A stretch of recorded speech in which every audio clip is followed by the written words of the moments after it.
ஓம் சாந்தி. எல்லோரும் குஷியாக இருக்கிறீங்களா? 22/1/2025 சாக்கார முரளி பாப்தாதா சொல்கிறாங்க, இனிமையான குழந்தைகளே, இந்த நாடகம் ஏற்கனவே நிச்சயிக்கப்பட்டது, ரொம்ப அழகாக உருவாக்கப்பட்டிருக்குது. அதனால் இதை பற்றி நீங்கள் கவலைப்பட தேவையில்லை. நேத்தா தான் சொன்னார் இல்லையா, நாடகத்தை பற்றி கவலைப்படுறதுக்கு ஒன்றுமே இல்லையா, அற்புதமான நாடகமாச்சு. இதை நினைக்க நினைக்க சந்தோஷம்தானே வரணும், ஏன் டென்ஷனாக ஆகுறீங்க அப்படின்னு கேட்டார். ஏன்னா நமக்கு கடந்த காலம், நிகழ்காலம், எதிர்காலம் நல்லாவே தெரியணும் பொழுது, இங்கே துக்கத்தை கொடுக்கக்கூடியது எல்லாமே சுகமாக மாறும்னு தெரியும் பொழுது ஏன் கவலைப்படணும்? உங்கள் துக்கம் சுகமாக மாறுன்றதுக்கு இது ஒரு அர்த்தம். இப்போ வர துக்கம்தான் உங்களுக்கு சுகத்தையே கொடுக்க போகுது. அது நோயினால் வர துக்கமாக இருந்தாலும் சரி, எதாக இருந்தாலும் சரி இல்லையா. பைபிளில் யோபு நோய் வந்து புலம்பும் போதும் அதைத்தான் அவங்க நண்பர்கள் சொல்கிறாங்க, சுகமாக மாறப்போகுதுன்னு. அது அவருக்கு புரியல. சரி, கேள்வி. எந்த ஈர்ப்பின் காரணமாக எல்லா ஆத்மாக்களும் உங்கள் கிட்ட வசீகரிக்கப்பட்டு வராங்க? எதன் ஆதாரத்தில்?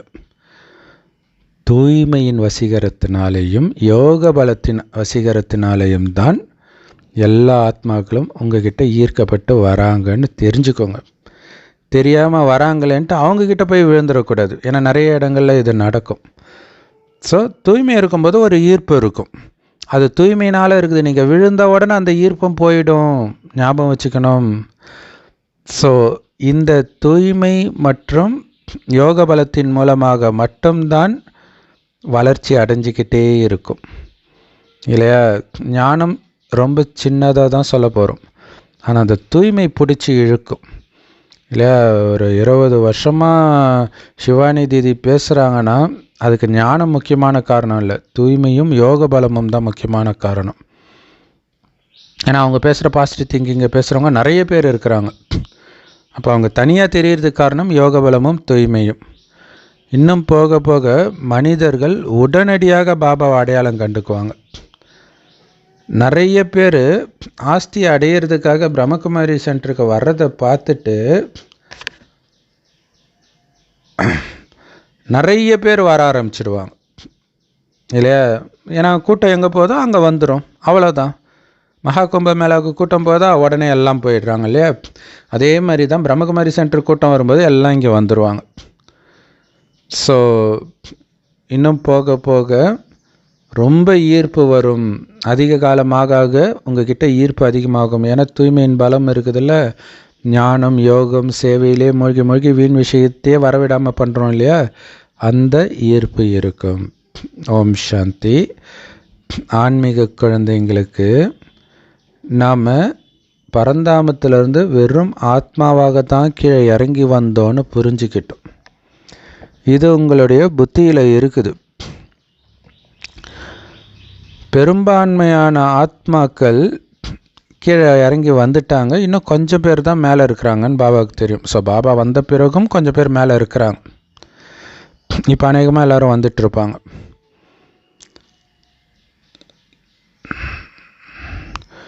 அந்த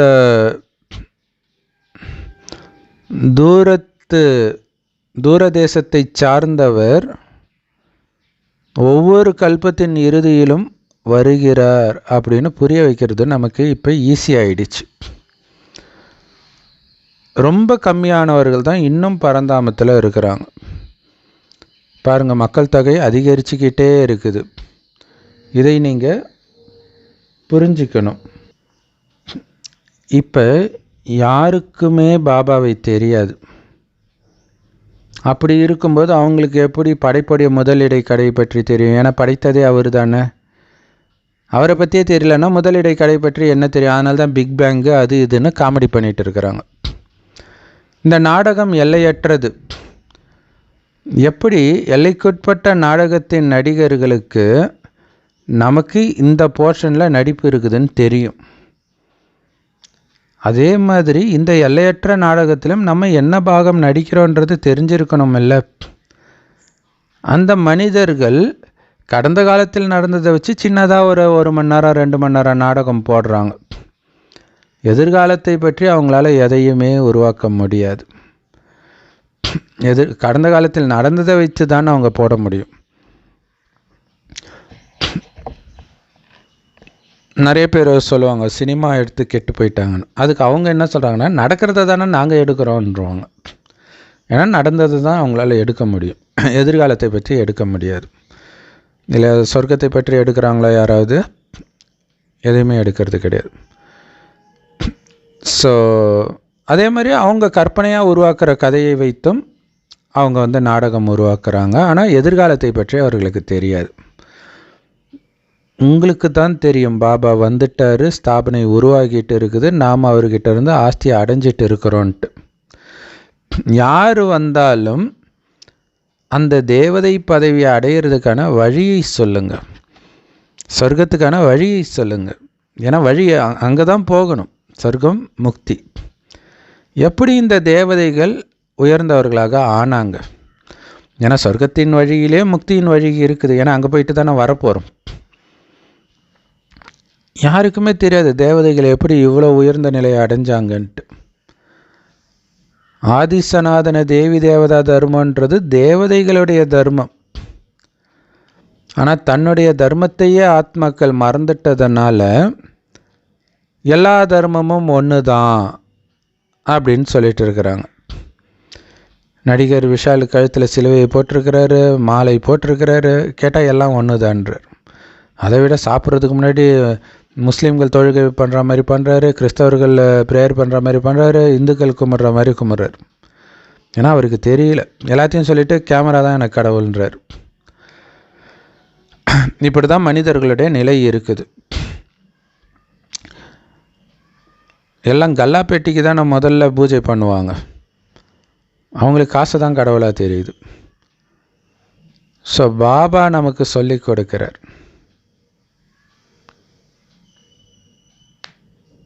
கல்லாப்பேட்டியை கும்பிட்றது அறியாமைன்னு பெரும்பாலும் எல்லாருக்கும் தெரியும். அந்த மாதிரி தானே சூரியனை வணங்குறதும் இல்லையா? சூரியன் எல்லாருக்கும் பொதுவாக தான் இருக்குது. ஆனால் எல்லாருக்கும் நிலத்தில் விளைச்சல் வருதா? அப்போ இதுக்கெல்லாம் காரணம் கடவுள் கொடுத்த ஞானத்தின்படி நம்ம நடந்தது தான் அல்லது மீறினது தான் அப்படின்னு அவங்களுக்கு தெரியல. பாபா கடவுளே நமக்கு நடத்துகிறார்.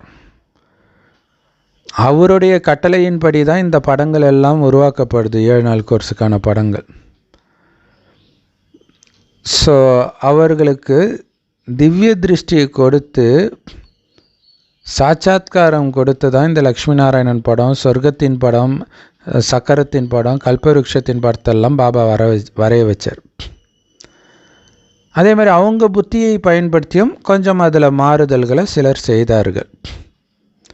ஏன்னா நாளுக்கு நாள் மாற்றம் எடுத்துகிட்டு வரணும்னு தான் பாபாவுமே சொல்கிறார். ஸோ கண்டிப்பாக நீங்கள் இந்த விஷயத்தை எழுதணும். நாங்கள் நாடகத்தில் நடிகர்களாக இருக்கிறோம்.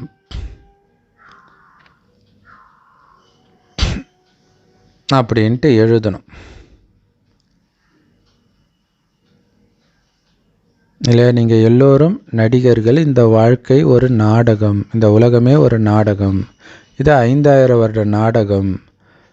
ஆரம்பத்தில் அற்புதமான பாகத்தை நடித்த நாம தான் அனைத்தையும் இழந்திருக்கிறோம் இப்படின்னு நீங்கள் எழுதணும். ஏன்னா யாருக்குமே படைப்பவரை பற்றியோ இந்த நாடகத்தின் இயக்குனரை பற்றியோ தெரியாது.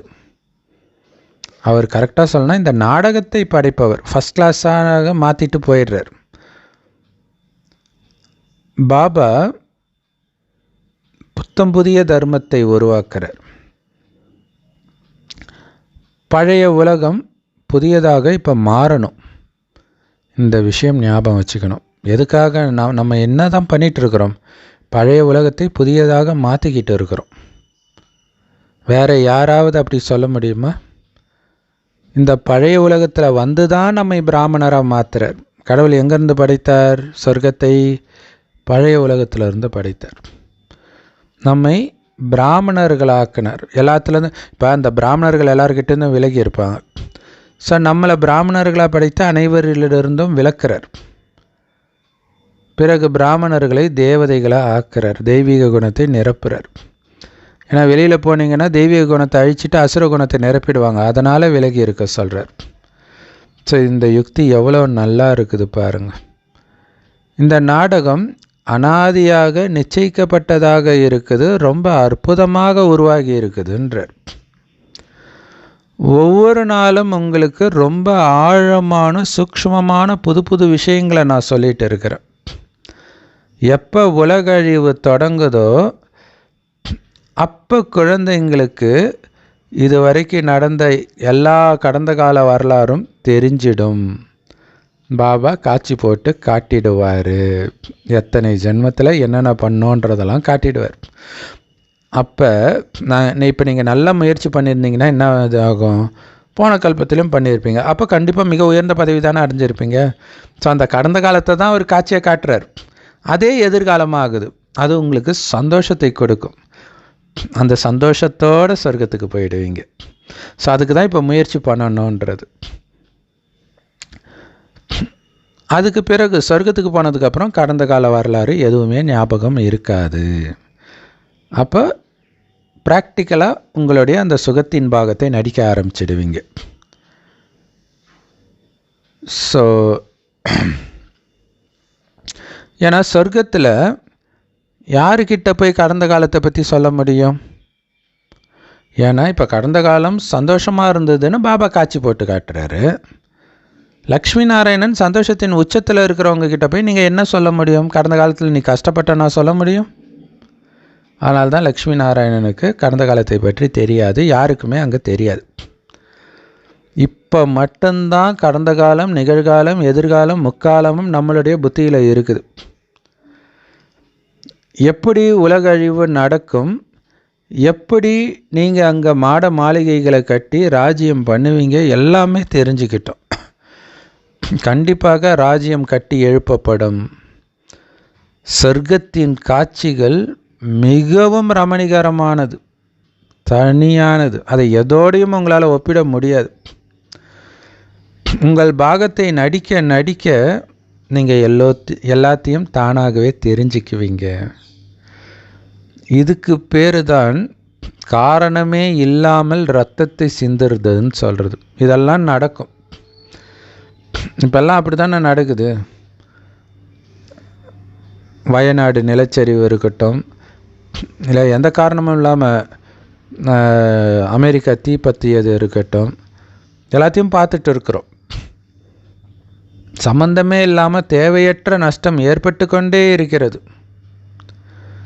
நிலநடுக்கம் நடக்கும் பொழுது எவ்வளவு பாதிப்பை உருவாக்குது பாருங்கள். அதே மாதிரி அணுகுண்டு போடுறாங்களே, அதுவும் தேவையற்றது. அதில் எத்தனை உயிர்கள் போகுது, உடைமைகள் போகுது. அதை தூண்டுவதற்கு யாருமே எதுவுமே பண்ணலை, தானாக நடக்குது. இப்போ உக்ரைனை ரஷ்யா சுற்றி வளைச்சி சண்டை போடுறதுக்கு யுத்தமாகும்போது அமெரிக்கா சொன்ன வார்த்தை இது அன்ப்ரொவோக்டு ஆக்டுன்னாங்க. எந்த தூண்டுதலும் இல்லாமல் அவங்களா சண்டை போடுறாங்க, இங்கே யாருமே அவங்களுக்கு எதிராக எதுவுமே பண்ணலை. அதுக்கப்புறம் அவங்க இது பண்ணதுனால அதுக்கு உள்ள அமெரிக்கா வருது, சப்போர்ட் பண்ணுது, சண்டை நடந்துட்டு இருக்குது. ஸோ யார் விசால புத்தி உடையவர்களோ அவர்கள் புரிஞ்சிக்குவாங்க, இது யாரோட குற்றமும் இல்லை, முந்தைய கல்பத்தை மாதிரி யுத்தம் நடந்தே தீரும். ஏன்னா முந்தைய கல்பத்தில் அழிவு நடந்துச்சு, சண்டை நடந்துச்சு, பதிவாகி இருக்குது, நடக்குது. எது நடந்தாலும் பதிவாகி இருக்குது, நடந்துருக்குது, அவ்வளோதான். இதுதான் சொல்யூஷன். உங்ககிட்ட சம்மந்தமே இல்லாமல் சண்டை போடுறாங்களா, சமஸ்காரம் முதல்ல பதிவாகி இருக்குது, நடிக்கிறாங்கப்பா, அவ்வளோதான், முடிஞ்சு போச்சு. அவங்க நடிப்பு விலகி சாட்சியாக பார்க்குறதுல தான் உங்களுடைய திறமை இருக்குது. நீங்கள் திரும்ப அவங்க கூட கூட பேசுகிறீங்கன்னா மனிதர்கள் இதை பற்றி நாடகம் கூட உருவாக்குறாங்க. அப்போ என்ன அர்த்தம்? இது யாருக்கோ பாபா டச் பண்ணியிருக்கிறாரு ஏதோ ஒரு நேரத்தில் அப்படின்னு புரிஞ்சிக்கலாம் இல்லையா? மகாபாரத யுத்தத்தை பற்றியெல்லாம் நாடகமெல்லாம் உருவாக்குறாங்கல்ல. இப்போ நடைமுறை ரூபத்தில் நீங்கள் இருக்கிறீங்க. அந்த மகாபாரத யுத்தம் நடக்கிறதுக்கு முன்னாடி கீதையின் பாகம் நடக்குது, அதை நீங்கள் படிக்கிறீங்க. அந்த ராஜ்யத்தின் எஜமானர்களாகவும் நீங்கள் ஆகுறீங்க. கண்டிப்பாக நீங்கள் தூய்மையான புத்தம் புதிய உலகத்துக்கு போயிடுவீங்க. யார் இந்த ஞானத்தை எடுக்கிறாங்களோ, பிரம்மா மூலமாகவோ அல்லது பிரம்மகுமாரிகள் மூலமாகவோ யார் இந்த ஞானத்தை எடுத்து பிராமணர்கள் ஆகிறாங்களோ அவங்க தான் புது உலகத்துக்கு போக முடியும். வேறு வழியே கிடையாது. கிறிஸ்தவ மதத்தின் மூலமாகவோ, இஸ்லாமிய மதத்தின் மூலமாகவோ, இந்து மதத்தின் மூலமாகவோ, புத்த ஜெயின எந்த மதத்தின் மூலமாகவும் யாரும் போக முடியாது. எந்த குருவை பிடிச்சும் போக முடியாது. பிரம்மகுமாரிகள் கிட்ட ஞானத்தை எடுக்காமல் போகவே முடியாது. நிறைய பிராமணர்கள் தன்னுடைய குடும்பத்தில் தான் இருக்கிறாங்க. ஸோ அவர்களை உங்களுக்கே தெரியாதுன்றார். எத்தனை பேர் பாபா குழந்தையாக இருக்கிறாங்கன்னே உங்களுக்கு தெரியாது. உங்களுக்கு சென்டரில் வர 5 பேர் தான் தெரியும். அதே மாதிரி நிறைய பேர் சென்டருக்கும் போகிறாங்க. அதனால் உங்களால் எல்லோரையும் ஞாபகமும் வச்சிக்க முடியாது. ஆனால் நிறைய பிராமணர்கள் இருக்கிறாங்க. இல்லை, எல்லா சென்டர்லேயும் 5 பேர் தான் இருக்கிறாங்க. பல வருஷமாக ஞானம் கிடைக்குது. அப்போ எங்கே போனாங்க அவங்க குப்தமாக முயற்சி பண்ணிக்கிட்டே இருப்பாங்க. ஸோ சென்டரில் இருக்கிறவங்கள மட்டுமே வச்சு நீங்கள் கம்பேர் பண்ணிட்டு இருந்தீங்கன்னா ஏமாந்து போயிடுவீங்க. அங்கே சமஸ்காரம் முதல் போடுறாங்க, யாருமே சரியில்லைன்னுவீங்க. சரியானவங்களாம் வெளியில் கூட இருப்பாங்க, உங்களுக்கு தெரியாது. ஸோ பிராமணர்களின் எண்ணிக்கை அதிகரிக்க அதிகரிக்க எண்ணற்றவர்களாக மாறிடுவாங்க பிராமணர்கள். இல்லையா? கடலின் மணல் மாதிரி பல்கி பெருகுவார்கள் அப்படின்ட்டு பைபிளில் இருக்கும். அப்படி பிராமணர்கள் ஆகிடுவாங்க. ஸோ அவங்கள துல்லியமாக இத்தனை பாபா குழந்தைங்க ஆகியிருக்கிறாங்கன்னு யாராலையும் கணக்கிடவே முடியாது. ராஜாவுக்கு கூட அவருடைய ராஜ்யத்தில் துல்லியமாக எத்தனை பேர் இருக்கிறாங்கன்னு தெரியாது.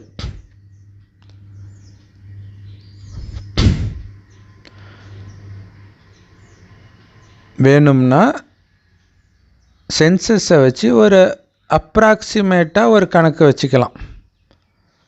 ஆனாலும் உண்மையோடு ஒப்பிடும்போது கண்டிப்பாக அதில் வித்தியாசம் இருக்கும். ஆரம்பத்தில் நீங்கள் மாணவர்களாக இருக்கிறீங்க.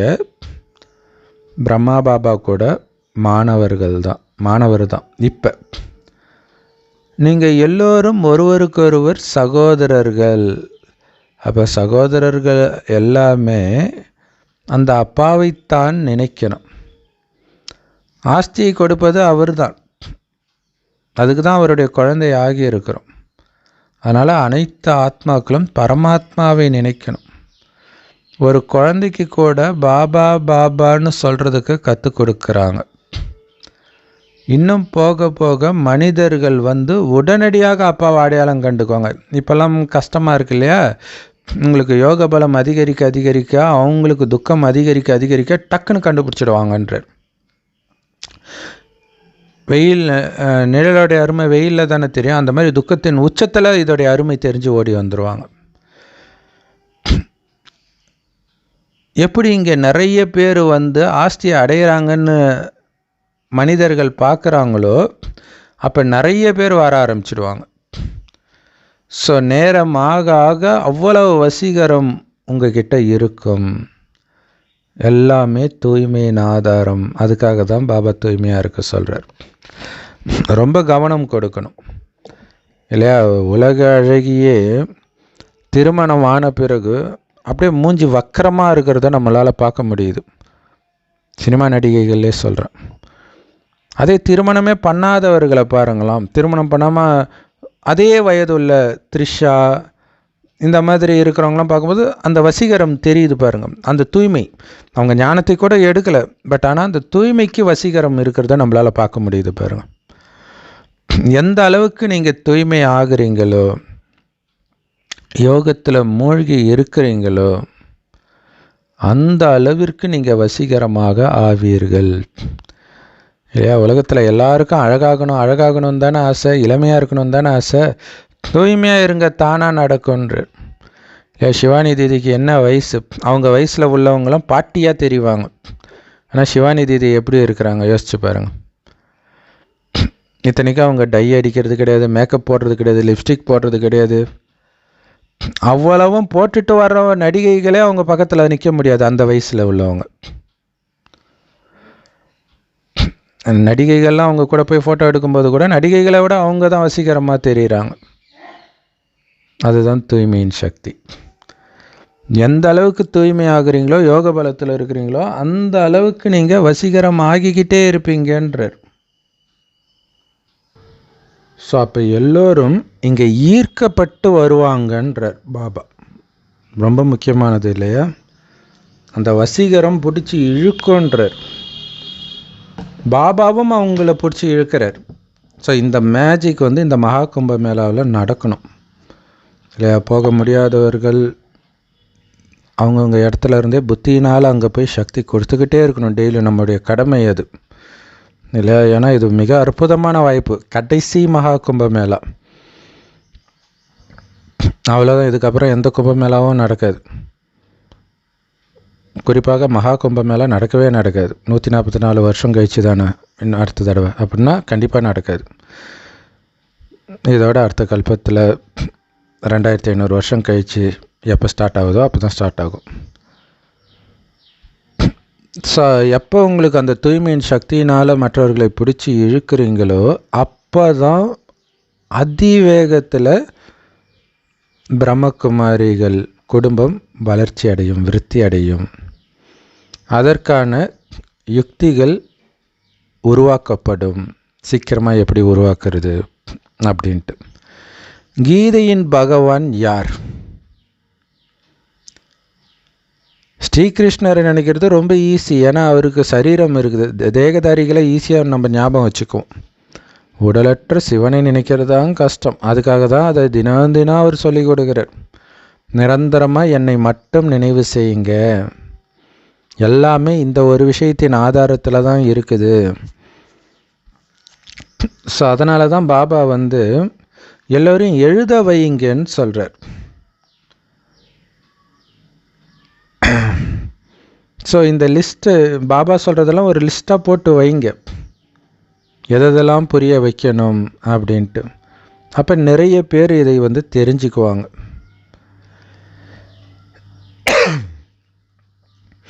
குறிப்பாக இந்த நினைவு என்னென்னலாம் நீங்கள் பண்ணணும் லிஸ்ட்டு இதை எழுதுங்க.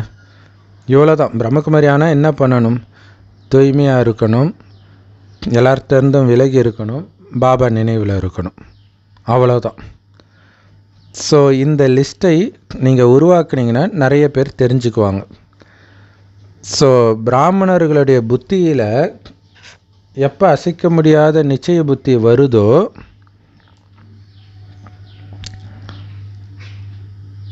அப்போ தான் இந்த மரம் கடகட கடகடன்னு வளர ஆரம்பிக்கும் இல்லையா? நிச்சய புத்தி வரணும். அது வரைக்கும் அந்த சந்தேக புத்தி இருக்கிற வரைக்கும் அது வராது. ஏன்னா ஆக்சுவலாக சிவானி தீதிக்கு எப்போத்துலேருந்தோ பாபா ஞானம் கிடச்சிது அப்படின்னு அவங்களுமே சொல்கிறாங்க. ஆனால் நிச்சய புத்தி வரல. சென்டருக்கெல்லாம் கூட போயிருக்கிறேன், வரல. ஆனால் திருமணம் நிச்சயம் ஆன பிறகு ஒரு தடவை பட்டிக்கு போனவொடனே பிடிக்க ஆரம்பிச்சிடுச்சான். டக்குன்னு பிடிச்சி இழுக்க ஆரம்பிச்சிடுச்சான். பாபா எந்த நேரம் பிடிச்சி இழுப்பாருன்னே தெரியாது பாருங்க. ஸோ பாபா சொல்கிறாரு,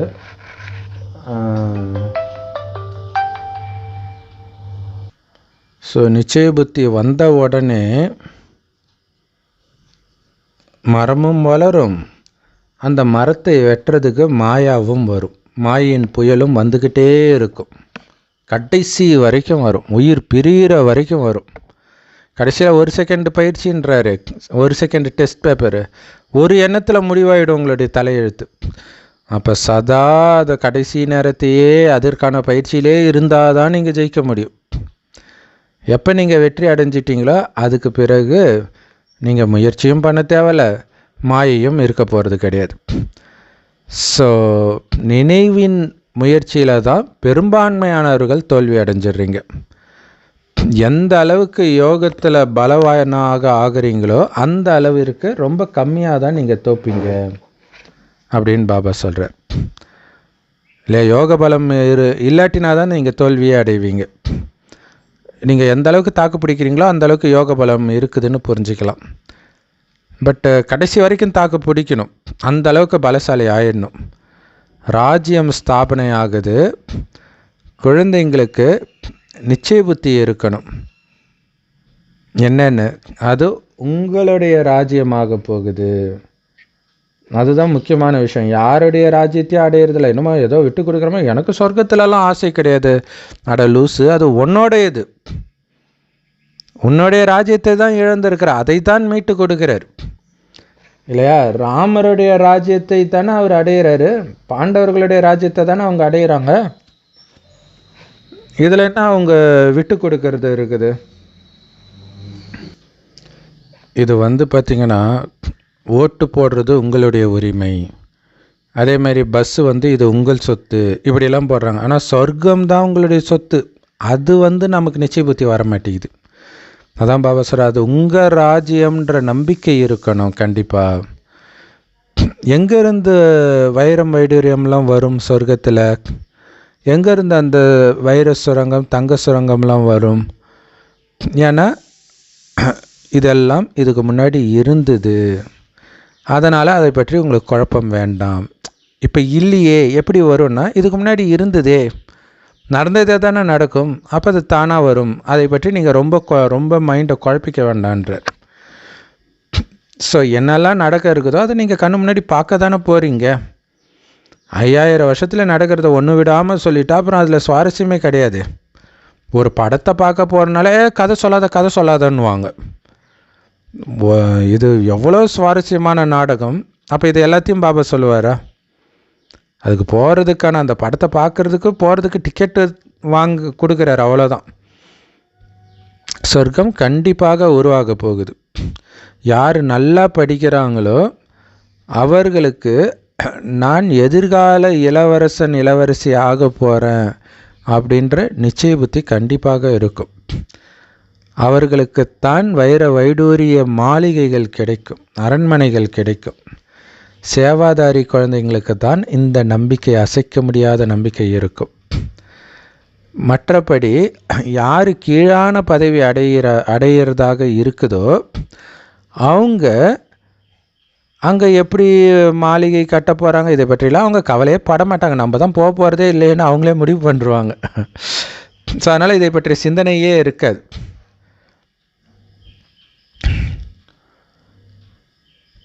யார் நிறைய அளவுக்கு அதிகமாக சேவை செய்கிறாங்களோ அவர்களுக்குத்தானே அரண்மனை கிடைக்கும். அங்கே உங்களுக்கு சேவை செய்கிறதுக்கு நிறைய வேலைக்காரிகள் இருப்பாங்க. இன்றைக்கி விழுந்து சேவை செய்கிறீங்களே, முழு கல்பத்தில் இப்போ மட்டும்தான் நீங்கள் அதிக வேலையே செய்வீங்க. அதுக்கப்புறம் ஃபுல்லாக சொர்க்கத்தில் ஆரம்பித்த வேலைக்காரி கடைசி வரைக்கும் வரும். ஸோ இந்த ஜென்மத்திலே கூட நம்ம சின்ன வயசில் இருந்திருக்கலாம். ஸோ இப்போ நம்ம பிச்சைக்காரன் ஆகணும். சேவாதாரி குழந்தைகளுக்கு மட்டும்தான் இது போன்ற எண்ணங்கள் வரும். ஸோ யாரெல்லாம் நல்ல சேவை செய்கிறீங்க, யாரெல்லாம் படித்தவர்கள் முன்னாடி தலை வணங்குவாங்க சொர்க்கத்தில்ன்றதெல்லாம் உங்களால் இப்போவே புரிஞ்சிக்க முடியும். ஏன்னா பிரம்மா பாபாவுக்கும் இது போன்ற எண்ணங்கள் எல்லாம் வருது. வயதானவர்கள் சின்ன குழந்தைக்கு சமம் அப்படின்னு சொல்லுவாங்க. ஸோ அதனால் பிரம்மா பாபாவுடைய காரியங்கள் கூட குழந்தை மாதிரியே இருக்குது. வயதானவர்களுடைய காரியம் கூட குழந்தை எப்படி தத்தி நடக்குமோ அதே மாதிரி தான் வயதானவர்களும் நடப்பாங்க. குழந்தை எப்படி திக்கி பேசுமோ அதே மாதிரி தான் வயதானவர்களும் பேசுவாங்க இல்லையா? ஸோ பாபாவுக்கு ஒரே ஒரு காரியம்தான் செய்ய வேண்டியது இருக்குது. அது என்னது? தன்னுடைய குழந்தைங்களுக்கு ஞானத்தை கொடுக்கிறது. நீங்கள் மாலையில் மணி ஆகணும்னா நீங்கள் தான் முயற்சி பண்ணணும். பாபா எதுவும் பண்ண மாட்டார். அவருடைய வேலை சொல்கிறது, வழியை சொல்கிறது தான். அதை தான் அங்கே சொல்கிறாரு கீதையில். யுத்தத்தில் நான் கலந்துக்க மாட்டேன், வழியை மட்டும்தான். அங்கே வழின்றதுக்கு பதிலாக தேரோட்டியாக மட்டுமே இருப்பேன்னு சொல்லிட்டாரு. அங்கே வழியை சொல்கிறார். முயற்சி நீங்கள் தான் பண்ணணும். அவருடைய வேலை வழி காட்டுறது மட்டுமே. அதை தான் கிறிஸ்தவர்கள் ஃப்ரீவில் கொடுத்துட்டார் மனிதர்களுக்கு. ஸோ நீங்கள் தேர்ந்தெடுத்துக்கலாம் அப்படின்னு சொல்லுவாங்க. பாபா சொல்கிறாரு, ரொம்ப ரொம்ப ரொம்ப ரொம்ப இனிமையானவர்களாகணும், ஸ்ரீமத்தை ஃபாலோ பண்ணணும், அப்போ தான் நீங்கள் உயர்ந்தவர்கள் ஆக முடியும். இதை புரிஞ்சிக்கணும். பாபா சொல்கிறாரு, நான் சொல்வதெல்லாம் சரியா இல்லையான்னு நீங்களே முடிவு பண்ணுங்க. இன்னும் முன்னேற முன்னேற உங்களுக்கு காட்சிகள் கிடைக்கும். கடைசி நேரம் நெருக்கத்தில் வர வர உங்களுக்கு தெரிய ஆரம்பிச்சிடும், 5000 வருஷம் முடிஞ்சிடுச்சு, நாங்கள் எங்கள் ராஜ்யத்துக்கு போகிறோன்றதெல்லாம் ஞாபகம் வர ஆரம்பிச்சிடும்ன்றார். எவ்வளோ சூப்பரான விஷயம். அந்த டைம் ஆக ஆக, அந்த தூய்மை ஆக ஆக நமக்கு தெரிஞ்சிடுமா சொர்க்கத்துக்கு நம்ம போக போகிறோம் அப்படின்ட்டு. அந்த காட்சிகள் எல்லாமே அதுதானே என்னுடைய இது. அதுலேருந்து வந்துட்டு எழுப்புற வேலை தான் நடக்குது. நீ யார் தெரியுமா, நீ யார் தெரியுமான்னு எழுப்புறாரு. அதை நீங்கள் நினைவு பண்ண அது வரும். அருந்ததி படத்தில் சொல்லுவாங்களா, அப்படியே உள்ளே போ அருந்ததி, கடந்த காலத்துக்குள்ளே போ, நீ யாருன்னு தெரிஞ்சுக்குவேன்ட்டு. ஸோ அந்த மாதிரி போக வைக்கிறார் பாபா 5000 வருஷத்துக்கு முன்னாடி இது. ஏன்னா 5000 வருஷத்துக்கு முன்னாடி இது, அடுத்தது வரப்போகுது அடுத்த நொடி, அதனால் டக்குன்னு தெரிஞ்சிடும்ன்றார். என் ராஜ்யத்துக்கு நான் போக போகிறேன்றதை நினைக்க ஆரம்பிப்பீங்க. 84 பிறவி சக்கரம் சுற்றி வந்து இப்போ இங்கே வந்திருக்கிறீங்க, அனைத்தையும் இழந்திருக்கிறீங்க. ஸோ வாஸ்கோ ட காமா உலகத்தை சுற்றி வந்தாருன்னு சொல்கிறாங்க. ஆனால் முழு கல்பத்தையும் 84 பிறவி எடுத்து சுற்றி வந்தது நீங்கள் தான். எவ்வளோ சூப்பரானது. அவர் உலகத்தை சுற்றி வந்து என்ன அதனால் அவருக்கு என்ன நன்மை கிடச்சிடுச்சு? ஆனால் சொர்க்கத்திலிருந்து எல்லா நாட்டிலையும் பிறந்திருப்பீங்க, எல்லா மதத்துலேயும் பிறந்திருப்பீங்க, எல்லா சுற்றி வந்திருப்பீங்க. அதனால தான் எல்லாருமேலேயும் உங்களுக்கு கருணை வருது. ஒரே ஒரு வாஸ்கோ ட காமா மட்டும்தான் உலகத்தையே சுற்றி வந்தார். அதே மாதிரி 84 பிறவிகளின் ரகசியத்தை இங்கே ஒரே ஒருத்தர் தான் சொல்லி கொடுக்குறார். எப்படி ராஜ்யங்கள் தொடருது, வம்சங்கள் விருத்தி ஆகுதுன்றதெல்லாம் சொல்கிறார். உங்களை நீங்களே செக் பண்ணுங்க, உங்களுக்குள்ள கொஞ்சமாவது தேக உணர்வு இருக்குதான்ட்டு. ஏன்னா தேகத்தை விட்டுட்டு போகணும், அதை அரெஸ்ட் பண்ணி வச்சுக்கோ. உங்களை ஃபுல் அண்ட் ஃபுல் ஆத்ம உணர்வில் இருக்கணும். நீங்கள் செக் பண்ணாட்டினாலும் டெஸ்ட் பேப்பர் வரும், ஆனால் நீங்களே செக் பண்ணி மாற்றிக்கிறது நல்லது தானே. இருந்தாலும் டெஸ்ட் பேப்பர் வரும்போது தான் அது உங்களுக்கு தெரியும், அதுவும் இருக்குது. டெஸ்ட் பேப்பர்னு கண்டுபிடிக்கிறதே எப்பன்னா ஆத்ம உணர்வுல இருக்கும்போது தான் அது டெஸ்ட் பேப்பர் அப்படிங்கிறதே நம்மளால ஃபைண்ட் அவுட் பண்ணவே முடியும். இல்லை அப்படின்னா நமக்கு வர பிரச்சனையாக தான் அது நமக்கு ஃபீல் ஆகுங்க பிரதர். அது ஒன்று இருக்குது. இப்போ பாபா அந்த ஆத்ம உணர்வில் சொல்லும்போது ஒரு விஷயம் கூட ஞாபகம் வருது. என்னன்னா, ஆத்ம உணர்வு பயிற்சி பண்ணுறதுக்கு ஒரு சிம்பிளான விஷயம் என்னன்னு பார்த்தீங்கன்னா, ரொம்ப ரொம்ப ஈஸி. என்னன்னா, இப்போ நான் யார் அப்படின்னு கேட்கும்போது உடம்பு சம்மந்தப்பட்ட விஷயங்களில் தான் நம்ம அடையாளமாக காட்டுறோம் இல்லையா? அது மாதிரி ஒரு தடவையும் நான் யார் அப்படின்ட்டு நம்ம நினைக்கும் பொழுது, இல்லை மற்றவங்க கேட்கும் பொழுது, இல்லை நம்மளே இதை நம்ம நான் யாருன்னு அடிக்கடி நம்மளே கேட்டுக்கணும். அப்போ என்ன பயிற்சி பண்ணலாம் அப்படின்னா, நான் ஆத்மா, என்னோட அப்பா சிவபரமாத்மா, என்னோட வீடு பரந்தாமம், நான் இங்கே நடிக்கிறதுக்கு வந்திருக்கிறேன். அப்போ அந்த நடிக்கிறதுக்கு வந்திருக்கிறேன் அப்படிங்கிறப்ப அந்த சக்கரம் நமக்கு ஞாபகம் வந்துடும். இது சிம்பிள். இதை நம்ம அடிக்கடி நினைவு பண்ணிக்கிட்டே இருந்தோம் அப்படின்னா அந்த விடுபட்ட நிலையை நம்மளால் உணர முடியும். எப்போ இந்த விடுபட்ட நிலை நம்ம நாள் முழுக்க உணர்ந்துக்கிட்டே இருக்கிறோமோ அப்போ அந்த ஆத்மாவோட குணம் இருக்குது இல்லைங்க பிரதர், அந்த அமைதி, தூய்மை, சுகம், அது எல்லாமே தானாகவே நமக்கு அனுபவமாகறத நம்மளால் புரிஞ்சிக்க முடியும். ஃபஸ்ட்டு விடுபடணும். அதுக்கு தான் பாபா சொல்லுவார், அசிரீரி பயிற்சியை இந்த டிராஃபிக் கண்ட்ரோல்னு ஒன்று வைப்பாங்க, அடிக்கடி ஞாபகப்படுத்துங்க. டிராஃபிக் கண்ட்ரோல் என்னதுன்னா, நான் ஆத்மா பரந்தாமத்தினுடையவன், என்னோட வீடு பரந்தாமம், நான் சிவபாபாவினுடைய, என்னோட அப்பா சிவபாபா, இந்த நாடகத்தில் நடிக்க வந்திருக்கிறேன் அப்படின்னு சொல்லும் போதே ஒரு சுற்றிடுவோம் நம்ம. அதுதான் அது. அந்த ஃபஸ்ட்டு அந்த பயிற்சியை பண்ண அடிக்கடி நம்மளுக்கு மறந்துருந்தான் பிரதர். அடிக்கடி வந்து நம்ம வேலையில் பிஸியாக இருக்கும்போது மறந்துடும். ஆனால் அடிக்கடி இதை ஞாபகப்படுத்திக்கிட்டே இருக்கும். ஞாபகப்படுத்த அந்த விடுபட்ட உணர்வு நம்மளுக்கு ஃபீல் ஆகிக்கிட்டே இருக்கும். நம்ம இந்த உலகத்தை சார்ந்தவன் கிடையாது. இந்த எல்லைக்குட்பட்ட விஷயம்னு ஒன்று இருக்குது. அந்த உடம்பு, அப்பா அம்மா, இந்த தொழில், அந்த எல்லைக்குட்பட்ட விஷயத்திலிருந்து நம்மளோட புத்தி விலகி என்ன பண்ண ஆரம்பிக்குன்னா, எல்லைக்கு அப்பாற்பட்ட விஷயத்தை பற்றி சிந்திக்கும் போது தான் அந்த விடுபட்ட நிலையை நமக்கு அனுபவமாகும்.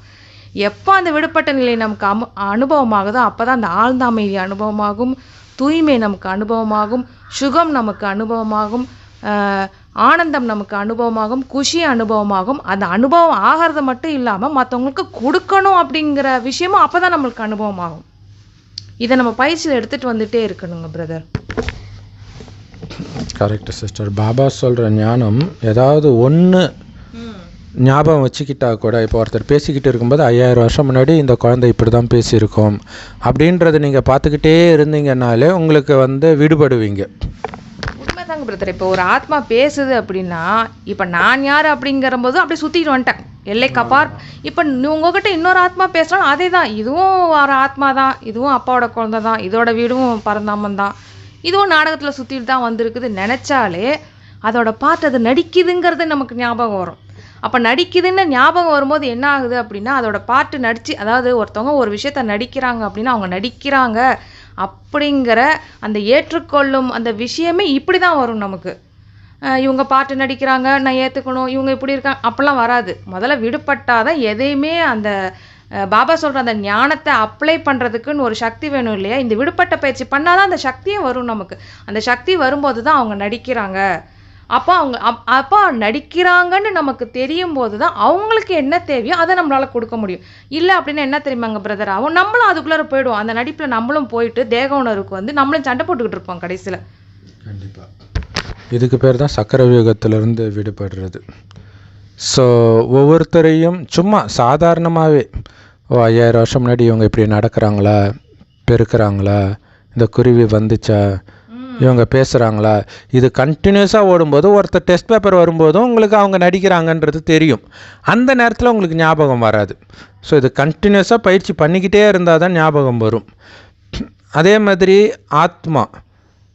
ஆத்மா தான் இதெல்லாம் பண்ணுது, ஆத்மாவில் தான் இது பதிவாகி இருக்குது அப்படிங்கிறதும் மைண்டில் இருந்துக்கிட்டே இருக்கணும்.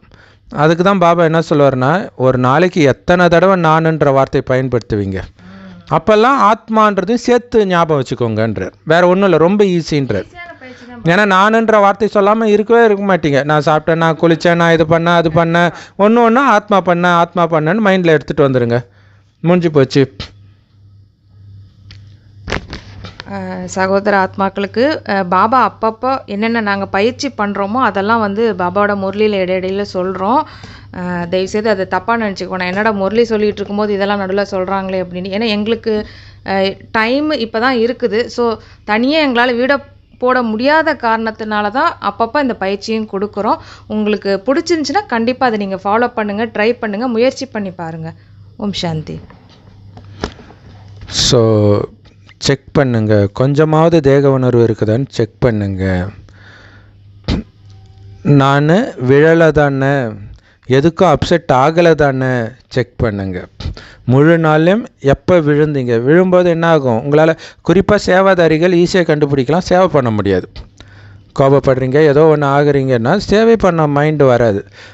அதை விட சேவை செய்கிறதுக்கு முன்னாடி பாபாவை நினைக்கணும், அது ரொம்ப முக்கியம். அப்போ நினைவே வராது. அப்போ புரிஞ்சிக்கலாம் நீங்கள் டிஸ்டர்ப் ஆகிட்டீங்க அப்படின்ட்டு. ஸோ அது ஒரு விதத்தில் செக் பண்ணுறது தான் டிராஃபிக் கண்ட்ரோல். இல்லை மைண்டு கண்ட்ரோலாக இருக்குதான்னு செக் பண்ணுறீங்க. ஸோ அதனால் செக் பண்ணிக்கிட்டே இருங்க.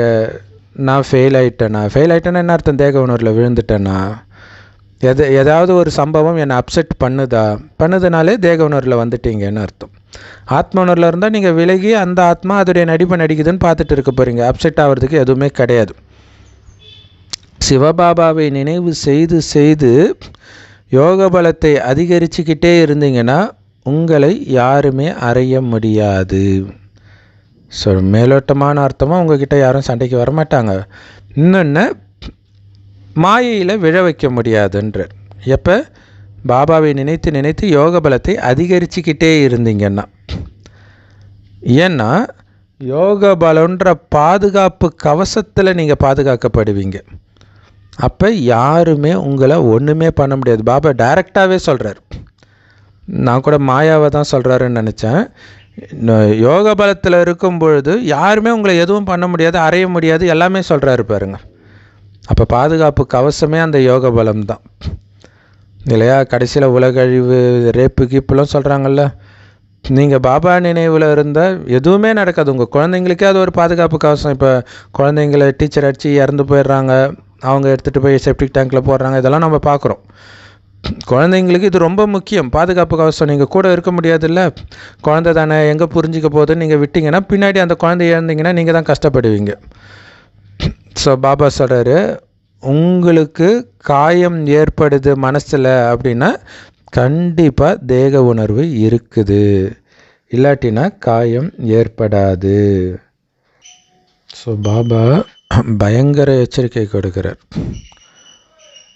நீங்கள் உங்களை யாருமே எதுவுமே பண்ண முடியாது. யோக பலன்ற பாதுகாப்பு கவசம் அணிஞ்சிக்கிட்டிங்கன்னா அது உங்களை பாதுகாக்குன்றார். இதுதான் நீங்கள் முருகனுடைய வரலாறில் பார்த்தீங்கன்னா, அந்த சரவண பொய்கையில் வளரும்போது அங்கே உள்ளே போகவே முடியாது அரக்கர்களால். அது ஒரு பாதுகாப்பு கவசமாக இருக்கும். ஏன்னா அந்த கார்த்திகை பெண்கள் பாபா குழந்தைங்க இல்லையா. ஆனால் நீங்கள் பாதிக்கப்படுறீங்க அப்படின்னா கண்டிப்பாக கொஞ்சம் தேக உணர்வு இருக்குது, செக் பண்ணிக்கோங்க. மற்றபடி நீங்கள் ஆத்ம உணர்வில் இருக்கும்போது யாராலையும் உங்களை ஹர்ட் பண்ண முடியாதுன்றார். நீங்கள் அதில் அலட்சியமாக இருக்கும்போது ஒருத்தர் ஒன்று சொல்லும்போது தான் உங்களுக்கு வலிக்கும். அப்போ எந்த நேரமும் ராமருடைய அம்பரா துணியில் எப்போவுமே அம்பு இருக்குதுன்றார். குறையவே குறையாது. அப்படின்னா என்ன அர்த்தம்? ஞானம் மைண்டுக்குள்ளே சுற்றிக்கிட்டே இருக்குதுன்னு அர்த்தம். அப்போ ஆத்ம உணர்வில் இருக்கிறவங்கள யாரும் கிட்ட நெருங்க கூட முடியாதுன்றார். அப்போ உங்களுக்கு காயம் வந்தால் அதற்கு காரணம் நீங்கள் தான், நீங்கள் செய்த தவறு தான். நம்ம முரளி இல்லையா? ஸோ உங்களுடைய புத்தியும் சொல்லுது தானே, ஆத்மாபிமானிகளை யாருமே எதுவுமே பண்ண முடியாது. இதோடைய நினைவாக ஒரு பக்தி மார்க்கத்தில் ஒரு கதை கூட இருக்குது. யாரோ ஒரு சித்தரை கையை வெட்டி போட்டாங்களாம், அவர் பாட்டுக்கு போய்கிட்டே இருக்கிறாராம், அது கூட தெரியல அப்படின்னு சொல்லுவாங்க. இங்கே வெட்டுறதுக்கே வேலை கிடையாது. நீங்கள் ஆத்ம உணர்வில் இருந்தால் பாபா சொல்லுவார் இல்லையா, இயேசு கிறிஸ்துக்கு துக்கம் வந்ததாக சொல்கிறதெல்லாம் பொய். ஏன்னா பரிசுத்த ஆத்மா இருக்கும்போது கிட்ட எப்படி துக்கம் கொடுக்குறவங்க வருவாங்கன்றார். அப்போ நீங்கள் தூய்மை ஆயிட்டீங்கன்னா எப்படி வர முடியும்? அப்போ கலியுகம் மோசமாகுது, ஆனால் நீங்கள் தூய்மை ஆயிட்டீங்கன்னா யாரும் வர முடியாது. நீங்கள் இருக்கிறதே அவங்களுக்கு தெரியாது, அல்லது பக்கத்தில் பாபா இருக்கிற மாதிரி தெரியும். ஏன்னா நினைக்கும் போது நான் உங்கள் கூட இருக்கிறேன்றார். பைபிளில் ஒரு கதை வரும். ஒரு ராஜா ஒருத்தனை அழிக்கிறதுக்காக வர்றார். ஒரே ஒரு ஆளை அழிக்கிறதுக்கு படையோடு வர்றார். ஸோ அந்த ஆளுடைய அந்த தீர்க்கதரிசியோடைய வேலைக்காரன் பார்த்துட்டு, ஐயோ ராஜா வராரு, ஒரு படையே வருது, என்ன பண்ணுவேன்னு பயப்படுறார். உடனே தீர்க்கதரிசி சொல்கிறாரு, ஏய் நீ எதுக்கு பயப்படுற, அதை விட பெரிய படை நம்மக்கிட்ட இருக்குது, என்ன சொல்கிறீங்க? உடனே கடவுளே இவன் கண்ணை தெற அப்படின்னோடனே திரும்பி பார்த்தா எல்லாம் அக்னி வாளோட ஒரு பெரிய படையே இருக்கும். ஸோ அதை பார்த்தோன்னே அவங்க பயந்து போயிடுவாங்க. ஸோ நமக்கு தெரியாது அவங்க எதனால் போனாங்கன்னு. நமக்கு காட்சி கிடைக்குதோ இல்லையோ எதிரிகளுக்கு காட்சி கிடச்சிடும். பாபா சொல்கிறார்லையா, ஒரு பெண்ணு 100% பாபா நினைவில் இருந்து கணவன் டிஸ்டர்ப் பண்ணால் காளி ரூபம் தெரிஞ்சு அலறி அடிச்சுட்டு ரூமை விட்டு ஓடி போயிடுவான்றார். ஸோ அப்போ அதுதான் விஷயமே. நீங்கள் பாபா நினைவில் இருக்கிறதுல குறையாக இருக்கிறது தான் மற்றவர்கள் உங்களுக்கு நோகடிக்க முடியும். இல்லாட்டினா அது உங்கள் காதுக்குள்ளே போகாது. இதுக்கு மேலே என்ன வேணும்? ஆத்ம அபிமான நிலையுடைய பவரை இன்றைக்கி பாபா பயங்கரமாக சொல்லியிருக்கார்.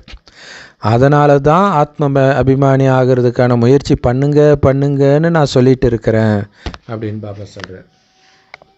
இதை நம்ம ரொம்ப ஆழமாக புரிஞ்சுக்கணுங்க பிரதர். ஏன்னா எந்த சென்டர்லேயும் சரி, குடும்பத்தில் இருந்தாலும் சரி, எங்கே இருந்தாலும் சரி, ஒரு விஷயம் நம்ம சொல்லுவோம், இவங்க எனக்கு பிரச்சனை கொடுக்குறாங்க, இதனால தான் நான் எனக்கு துக்கம் ஃபீல் ஆணுச்சு, இவங்களால தான் பிரச்சனையே எனக்கு ஆகுது, இல்லைன்னா நான் நல்லா இருப்பேன்.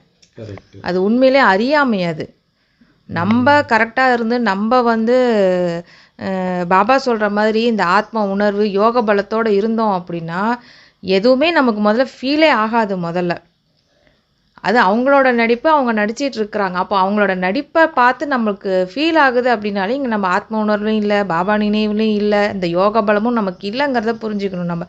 அப்போ இன்னும் நம்ம அதாவது தப்பு கிடையாது. இப்போ ஒரு விஷயம் நமக்கு துக்கமாக நமக்கு ஃபீல் ஆகுது அப்படின்னா நம்ம மற்றவங்களை குறை சொல்கிறத விட்டுட்டு எனக்கு ஏன் இது ஃபீல் ஆகுது முதல்ல நம்ம மாற்றிக்கணும். அப்போது நான் என்ன, அதாவது மற்றவங்கள மாற்றுறது அப்படிங்கிறது சுலபமான வேலை கிடையாது அவ்வளோ சீக்கிரத்தில். ஆனால் என்ன மாற்றிக்கிறதுக்கு எனக்கு அதிகாரம் இருக்குது. இப்போ ஒருத்தவங்கள்ட்ட போய் ஒரு அட்வைஸ் பண்ணுறோம் அப்படின்னா அவங்க மாற்றிக்காதது அவங்களோட விருப்பம். ஆனால் என்ன மாற்றிக்கிறதுக்கு எனக்கு அதிகாரம் இருக்குது. என்னை முதல்ல ஈஸியாகவே என்னை மாற்றிக்க முடியும்.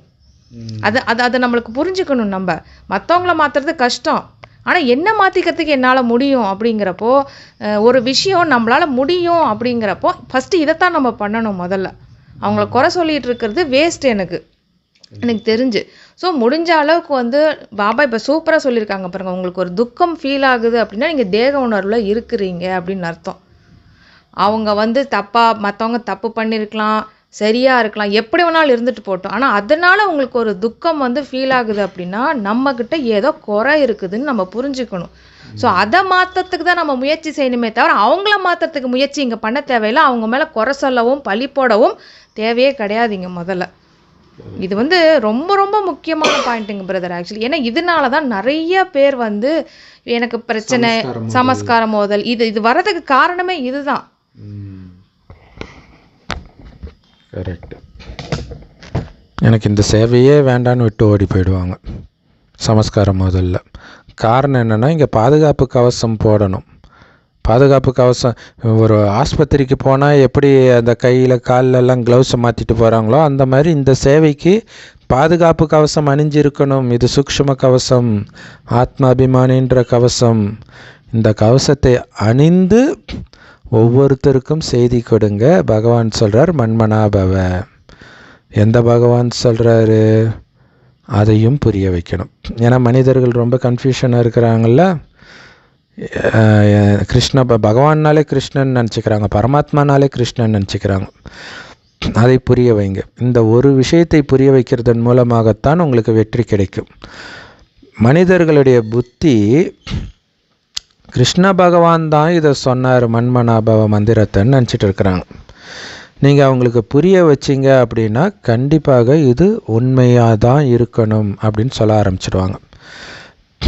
ஆனால் நீங்கள் எப்படி புரிஞ்சுக்கிறீங்களோ அதே மாதிரி அவங்க எப்போ புரிஞ்சுக்கிறாங்களோ அப்போ தான் சொல்லுவாங்க பாபா சொல்கிற அத்தனையும் கண்டிப்பாக கரெக்டாக தான் இருக்கும்ன்ட்டு. அப்போ பாபா புரிய வைக்கிற மாதிரியே நீங்கள் புரிய வைக்கணும். யோக பலத்தில் இருந்து புரிய வைக்கணும். அது ரொம்ப முக்கியமானது இல்லையா? பாபா அதாவது வேற ஒருத்தர் பேசுகிறாங்கன்னு வச்சுக்கோங்களேன், நீங்கள் அவ்வளோ கான்சன்ட்ரேஷன் கொடுத்தெல்லாம் பார்க்க மாட்டீங்க.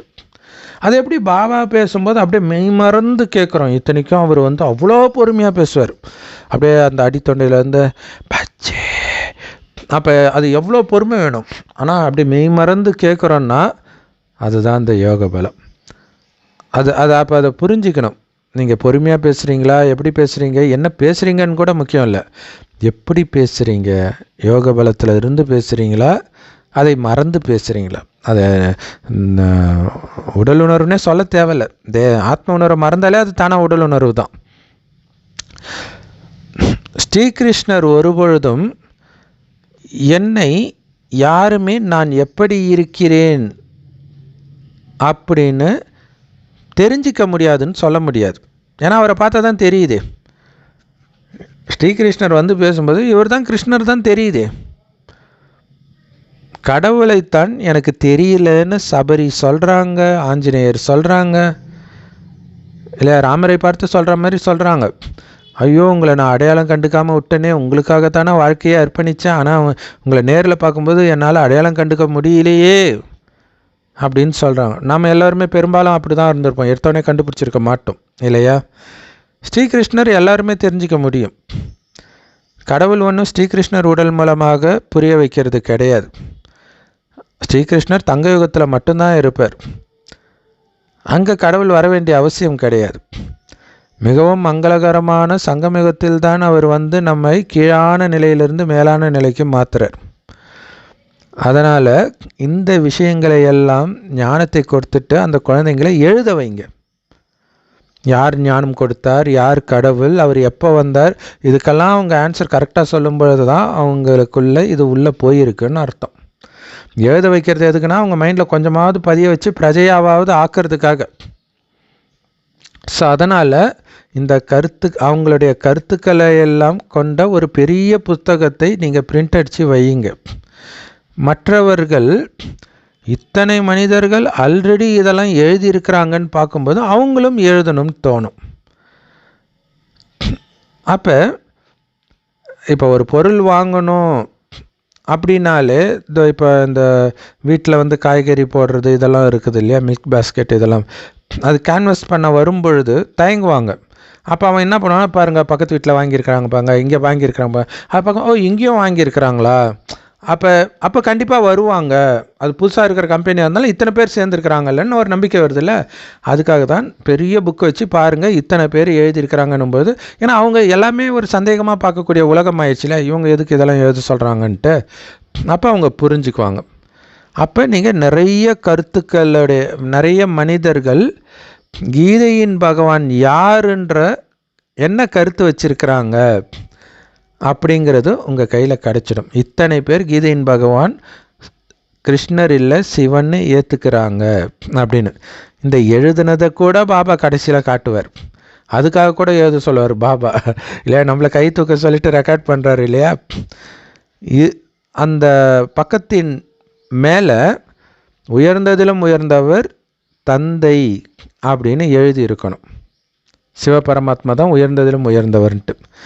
ஸ்ரீகிருஷ்ணரை உயர்ந்ததிலும் உயர்ந்தவர்னு சொல்ல முடியாது. அவர் ஒருபோதும் நிரந்தரமாக என்னை நினைவு செய்யுங்கன்னு சொல்ல முடியாது. கடவுள் பிரம்மாவை விட உயர்ந்தவர். இதுதான் மிக முக்கியமான விஷயம். இது புரிஞ்சிக்காததுனால தான் அனைத்தையும் இழந்துட்டாங்க மனிதர்கள். பாபா ஒருபொழுதும் நீங்கள் மதுபன்லே தங்குங்க அப்படின்னு சொன்னது கிடையாது. நீங்கள் எப்போ சத்குருவை ஏற்றுக்கிட்டீங்களோ நீங்கள் வீட்டுக்கு போயிடலாம் இல்லையா. ஆரம்பத்தில் அது மாதிரி தங்கி பட்டி உருவாக்க வேண்டியது இருந்துச்சு. வேதத்திலும் அந்த பட்டி இருந்தது. ஆனால் பட்டினா என்னன்னு யாருக்குமே தெரியாது. பட்டி அப்படின்றது செங்கல் சூளை, செங்கலை உருவாக்குறது. அந்த நெருப்பு முட்டி பண்ணுவாங்க இல்லையா. ஸோ அந்த நெருப்பில் சில செங்கல் ரொம்ப ஸ்ட்ராங் ஆகிடும், சிலது அந்தளவுக்கு ஸ்ட்ராங் ஆகாது. மேபி மேலே இருக்கிறது அந்த நெருப்பு படாதனால ஸ்ட்ராங்காக இருக்காதுன்னு நினைக்கிறேன். இங்கேயும் கூட யாரும் தங்கம் ஆகலை, எல்லாம் கூழாங்கல் மாதிரி இருக்கிறாங்க.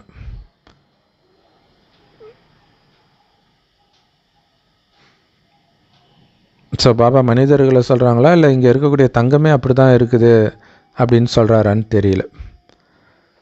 பழைய பொருட்களுக்கு ரொம்ப மரியாதை இருக்குது. இருக்கிறதுலே ரொம்ப ரொம்ப பழைய பொருள் என்ன தெரியுமா? சிவபாபா தான். 5000 வருஷம் கழித்து வந்திருக்கிறார். அதே மாதிரி தேவதைகளுக்கும் அவ்வளவு மரியாதை இருக்குது, ஏன்னா அவர்களும் பழையவர்கள். தங்க யுகத்தில் மரியாதைக்கான விஷயமே கிடையாது. அங்கே யாரும் பழையதை தேடி போக மாட்டாங்க, அதாவது கோயிலுக்கெல்லாம் போக மாட்டாங்க, கோயிலே இருக்காது. அங்கே நீங்கள் முற்றிலும் திருப்தியானவர்களாக இருப்பீங்க. அதனால் எதையும் தேட வேண்டிய அவசியம் இருக்காது. திருப்தி இல்லாதப்போ தான் கோயிலுக்கு போகலாம், லீவ் வந்தாலே கோயிலுக்கு போகலாம், லீவு போட்டுட்டு கோயிலுக்கு போகலாம். ஏன்னா திருப்தி இல்லை மனிதனுக்குள்ளே. கோயிலுக்கு, சினிமாவுக்கு, பீச்சு, மால் சுற்றுன்னு சுற்றிட்டு இருக்கிறாங்க சந்தோஷத்தை தேடி. ஆனால் எங்கேயும் போகாமல் நம்ம ஆனந்தமாக இருக்கிறோம். ஏன்? பிள்ளையார் மாதிரி பாபாவை மட்டும் பிடிச்சிக்கிறோம். ஸோ நீங்கள் எதையும் தோண்ட தேவையில்லை. துவாபர யுகத்தில் இருந்து தான் தோண்டவே ஆரம்பிக்கிறாங்க. ஏதாவது ஒரு பில்டிங்கு கட்டணும் அப்படின்னா தோண்டும்போது சில சமயம் புதையல் கிடச்சிடுது. ஸோ அதுக்கு கீழே அல்லது ஏதோ ஒன்று கிடைக்கிது, தட்டுப்படும்போது இதுக்குள்ளே ஏதோ ஒரு பழமையான பொருள் இருக்கணும் அப்படின்னு நினைக்கிறாங்க. சில இடங்கள்லாம் பார்த்திங்கன்னா கோயிலே பூமிக்கு அடியில் இருக்கிறதெல்லாம் கூட கண்டுபிடிச்சிருக்கிறாங்க. தங்க யுகத்தில் இந்த மாதிரி விஷயத்தை பற்றிலாம் நீங்கள் கவலையே பட மாட்டீங்க. பூமிக்கு அடியில் என்ன இருக்குது, வானத்துக்கு மேலே என்ன இருக்குது, கடலுக்குள்ளே என்ன இருக்குது, நாம் திருப்தியாக இருந்தால் நாம் ஏன் அதை பற்றிலாம் கவலைப்பட போகிறோம்? அங்கே திரும்புகிற பக்கமெல்லாம் தங்கமே தங்கமாக இருக்கும்ன்றார். செங்கலே அங்கே தங்கமாக தான் இருக்கும். ஸோ எதெல்லாம் ஏற்கனவே நாடகத்தில் பதிவாகி இருக்குதோ, எதையெல்லாம் நீங்கள் முந்தைய கல்பத்திலும் பார்த்தீர்களோ அதைத்தான் மீண்டும் பார்ப்பீர்கள். அதனால் எதை பற்றியும் ஆச்சரியப்பட வேண்டிய அவசியம் இல்லை. ஏற்கனவே இவங்களை பார்த்துருக்கிறேன் அப்படிங்கிற அந்த கவனம்தான் உங்களுக்கு இருக்கணும். ஸோ அந்த நோட்டீஸில் மேலே வந்து உயர்ந்ததிலும் உயர்ந்தவர் தந்தைன்னு போடுங்க. கிருஷ்ணரை உயர்ந்ததிலும் உயர்ந்தவர்னு சொல்ல முடியாது. அவர் உங்களை நிரந்தரமாக என்னை நினைவு பண்ணுங்கன்னு சொல்ல முடியாது. பிரம்மா வாய் சொல்லுது, ஆனால் பிரம்மா ஒன்றும் கடவுளை விட உயர்ந்தவர் கிடையாது. இப்போ பிரம்மா மூலமாக சிவபாபா பேசிகிட்டு இருக்கிறார். இதுதான் முக்கியமான விஷயம். இதை புரிஞ்சிக்காத காரணத்தினால தான் அவங்க அனைத்தையும் இழந்துட்டாங்க அப்படின்னு பாபா சொல்கிறார். ஸோ பாபா வந்து நீங்கள் மதுபன்லே இருக்கணும் அப்படியெல்லாம் சொல்கிறது கிடையாது இல்லையா. ஆரம்பத்தில் அது தேவைப்பட்டது. செங்கல் சோலையில் செங்கல் எப்படி அந்த நெருப்பில் எல்லாமே ஸ்ட்ராங் ஆகுதோ அந்த மாதிரி இங்கே பட்டியில் இருந்து எல்லோரும் ஸ்ட்ராங் ஆக வேண்டியது அந்த பாகம் ஆரம்பத்தில் இருந்துச்சு. அப்போ ஞானம் கிடையாது. ஸோ இப்போ ஞானம் கிடச்சிருச்சு. நீங்கள் வீட்டிலே இருந்துட்டும் ஞானத்தை படிச்சுட்டு முயற்சி பண்ணிக்கிட்டே இருக்க வேண்டியது தான். ஸோ பாபா சொல்கிறாரு, அங்கே வந்து திருப்தியாக இருப்போம். அதனால் ஏதாவது மண்ணை நோண்டினா ஏதாவது கிடைக்குமா, வானத்தில் ஏதாவது கிடைக்குமா, கடலுக்குள்ளே ஏதாவது கிடைக்குமா, இப்படிலாம் போக மாட்டோம். ஸோ தங்கத்திலேயே மாளிகை கட்டும், செங்கல் கூட தங்கத்திலே இருக்கும். பாபா சொல்கிறார், முந்தைய கல்பத்தில் பார்த்ததை தான் பார்க்குறீங்க, எதையும் பார்த்து ஆச்சரியப்பட தேவையில்லை. ஒரு ஆத்மாவை கூப்பிடுறாங்க, இறந்த ஆத்மாவை கூப்பிடுறாங்க ஒருத்தர் உடம்புலன்னா அதுவும் பதிவாகி இருக்குது நாடகத்தில். என்னடா இது உண்மையா பொய்யா அந்த குழப்பமும் உங்களுக்கு தேவை கிடையாது. வினாடிக்கு வினாடி அந்த ஆத்மா அதோடைய பாகத்தை நடிச்சுக்கிட்டே இருக்குது, பிறகு அந்த பாகம் மறைஞ்சிக்கிட்டே இருக்குது. இது படிப்பு இல்லை. அது ஒரு ஒரு படம் ஓட ஓட அந்த காட்சி மறைஞ்சிடுது, அவ்வளோதான். அது மாதிரி நாம் 7 டைமென்ஷன் படம் சொல்லுவாங்களே, அந்த மாதிரி தான் சுற்றி உலகம் நடக்கிறது. அதை புரிஞ்சுக்கணும். பக்தி மார்க்கத்தில் எத்தனை விதமான சித்திரங்களை உருவாக்கி வச்சுருக்கிறாங்க. எதுலையாவது அர்த்தம் தெரியுமா உங்களுக்கு? அர்த்தம் சொல்லுவாங்க பாருங்கள். காளி நாக்கை தொங்க போட்டுட்டு இருக்குது, கோபமாக இருக்குது. அதுக்கு விளக்கம் எவனோ ஒருத்தன் சொல்லிட்டான், அப்படியே எல்லாரும் பிடிக்கிறத நம்ம பார்க்குறோம். என்னென்னா கணவன் நெஞ்சில், அதாவது சிவன் நெஞ்சில் காலை வைக்கிற மாதிரி ஒரு கதை வரும்.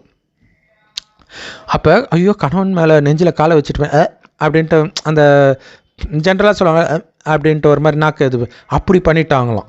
அவங்க என்ன சிவன் நெஞ்சில் காலை வைக்கும்போது மட்டுமா நாக்கை துருத்திட்டு இருக்கிறாங்க? தனியாக இருக்கும்போது கூட தான் அப்படி இருக்கிறாங்க. அசுரனை மிதிக்கும்போது கூட தான் அப்படி இருக்கிறாங்க. ஸோ அவங்களுக்கு பாவம் அர்த்தம் தெரியல. நம்ம தான் அதுக்குமே அர்த்தம் சொல்ல முடியும்.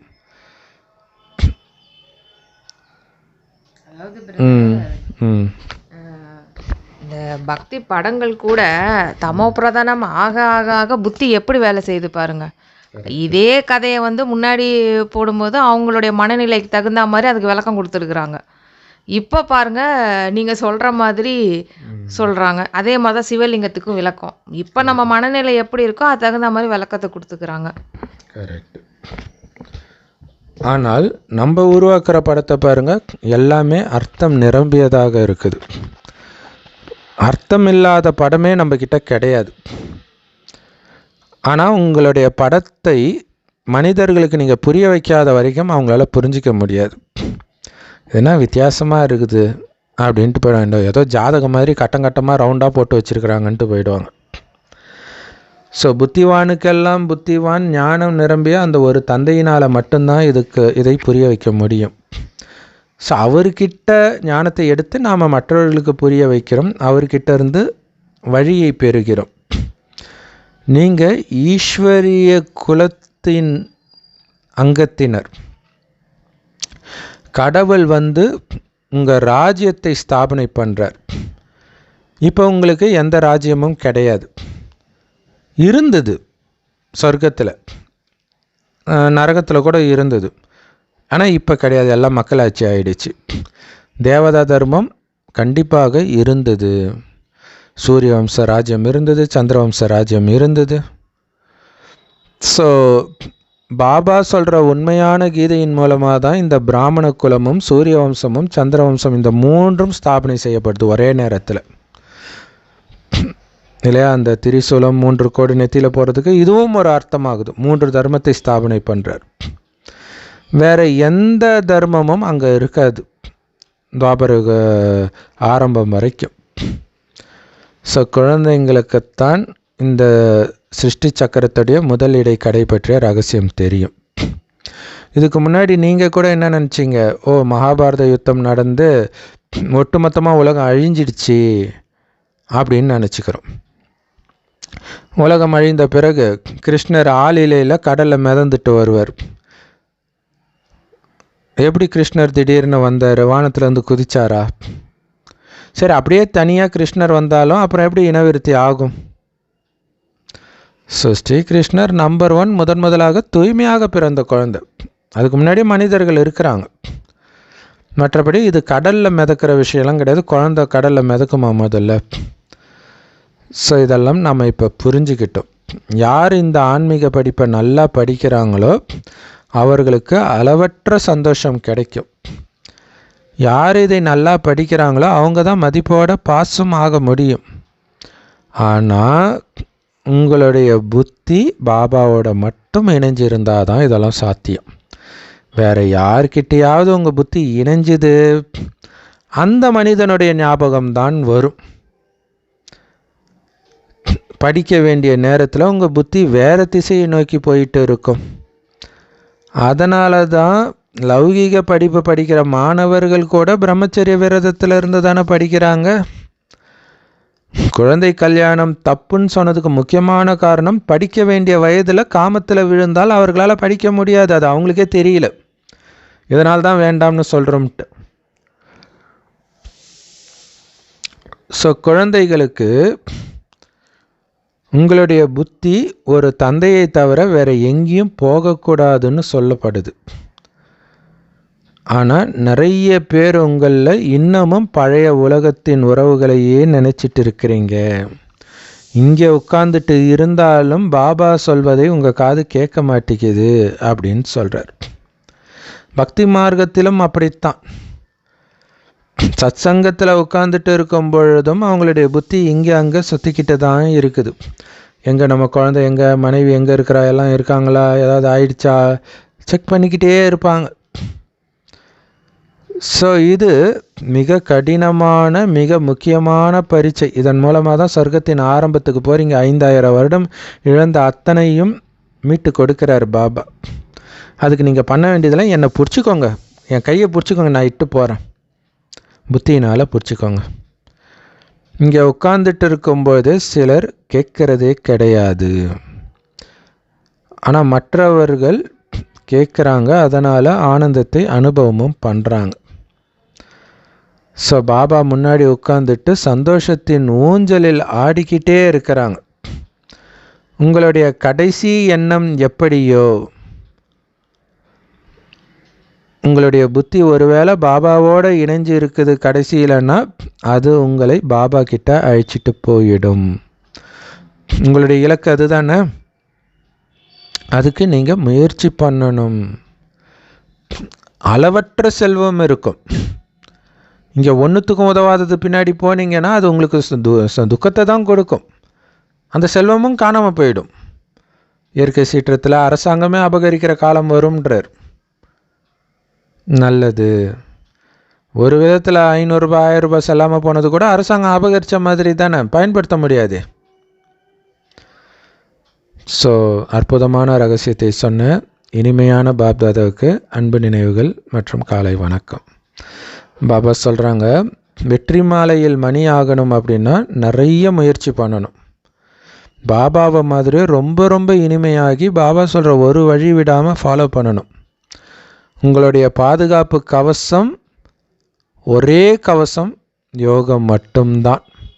அவங்க கந்த சஷ்டி கவசம் பாடிட்டா பாதுகாப்பாக இருப்பாங்களா? பாபா நினைவு தான் பாதுகாப்பு கவசம். அதனால் யோக பலத்தை எவ்வளோ சேமிக்க முடியுமோ சேர்த்துக்கோங்க. பல அதிசயங்கள் இந்த யோக பலத்தில் நடக்குது. அடுத்தவன் என்ன நினைக்கிறான்றது தெரியுது, அவர்களை நிரப்ப முடியுது, நம்மை பாதுகாப்பாக வச்சுக்க முடியுது. அதனால் ஆத்ம அபிமானியாக இருக்கிறதுக்கு முழு முயற்சி பண்ணுங்க அப்படின்னு பாபா சொல்கிறார். செம்ம பவர்ஃபுல்லான வரதானம். இதை ஞாபகம் வச்சுக்கிட்டாலே ஈஸியாக நம்மளை மாற்றிக்கலாம். பாபா சொல்கிறாரு, ஸ்பெஷல், விசேஷம் அப்படிங்கிற ஒரு வார்த்தையை மட்டும் நீங்கள் ஞாபகம் வச்சுக்கிட்டாலே உங்களையும் மாற்றிக்கலாம், சம்பூர்ணமாகிற இலக்கையும் நீங்கள் அடையலாம்ன்றார். அதுக்கு விளக்கம், எப்பவுமே நான் விசேஷமான ஆத்மா, விசேஷமான காரியத்தை செய்வதற்கான விசேஷமான கருவி அப்படின்னு புரிஞ்சு உங்களுடைய விசேஷத்தை காட்டணும் அப்படிங்கிறதுல சதா கவனம் வச்சுக்கிட்டே இருங்க. நான் சாதாரண ஆத்மாவாகவே தெரியக்கூடாது, இதில் கவனம் கொடுக்கணும் இல்லையா? இப்போ ரஜினிகாந்த் படத்தில் சொல்லுவாங்க இல்லையா, அவர் செய்கிற ஒரு விஷயமும் உங்களுடைய கவனத்தை ஈர்க்கிற மாதிரியே பண்ணுவார். சாதாரணமாக ஃபோனை எடுக்க மாட்டார், இந்த கையில் எடுத்து அந்த கையில் பிடிப்பார், கவனம் ஈர்க்கப்படணும். அதனால தான் நம்பர் 1 இருக்கார். அதேமாதிரி நீங்கள் செய்கிற ஒவ்வொரு காரியமும், பேசுகிற ஒரு வார்த்தையும், நினைக்கிற ஒவ்வொரு எண்ணமும் நான் சாதாரணமானவன் இல்லை, சாதாரணமாக நினைப்பதற்கு மிக விசேஷமானவன், என் வார்த்தையில் அந்த இனிமைத்தன்மை தெரியணும்.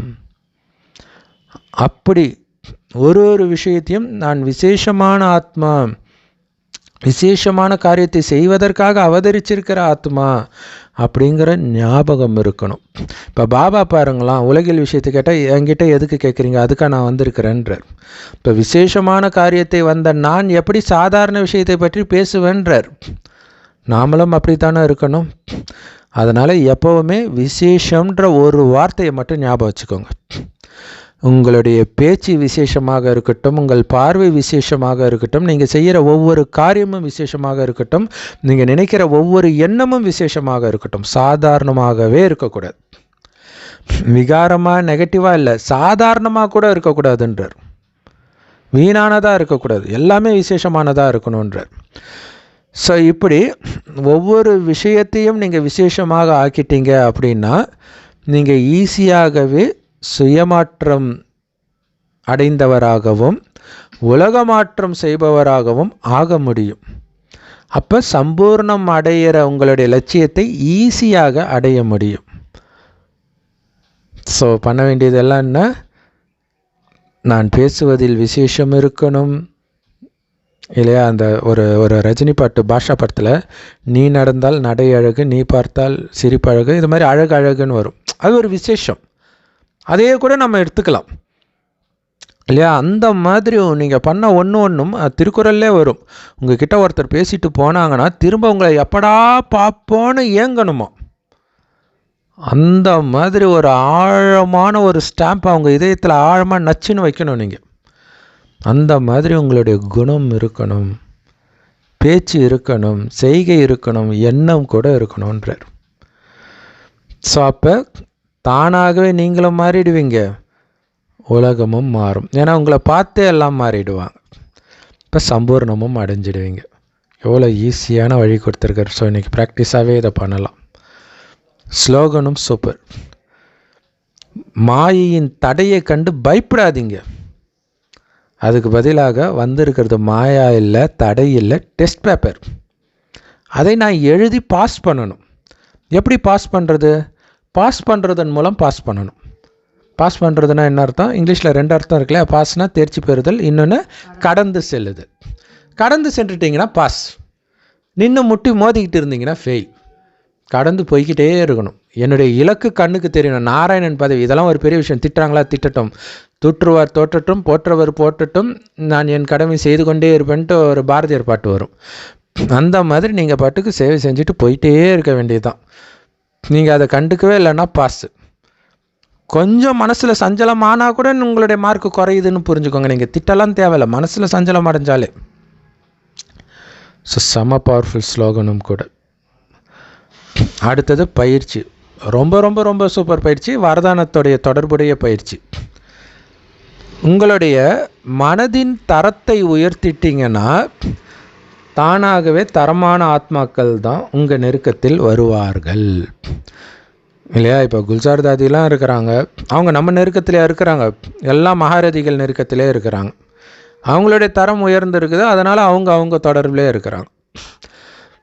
ஸோ உங்கள் தரத்தை உயர்த்துவதில் இரட்டை சேவை இருக்குது. சுயத்தின் சேவையும் இருக்குது, பிறரின் சேவையும் இருக்குது. அதனால் உங்களுக்கு நீங்கள் தனியாக முயற்சி பண்ண வேண்டிய அவசியமே கிடையாது. உங்களுக்கு எப்படி அனுபவம் ஆகும் மனநிலை அப்படின்னா, ஆல்ரெடி சொர்க்கத்தின் பரிசை அடைஞ்சிட்டா மாதிரி அனுபவம் ஆகுன்றார். அடையணும் இல்லை, அடைஞ்சிட்டன்னே அனுபவம் ஆகுன்றார். ஏன்னா நிகழ்காலத்தின் மிக உயர்ந்த பரிசு என்ன தெரியுமா? அனைத்து பிராப்திகளாலும் தான் இப்பவே எப்பொழுதும் நிரம்பி இருக்கிறது, பிறரையும் எப்பொழுதும் நிரப்பிக்கிட்டு இருக்கிறது. இது இப்போத்தைய பரிசு. அப்படியே மகாலட்சுமி கையிலிருந்து அப்படியே காசாக கொட்டும் பாருங்க.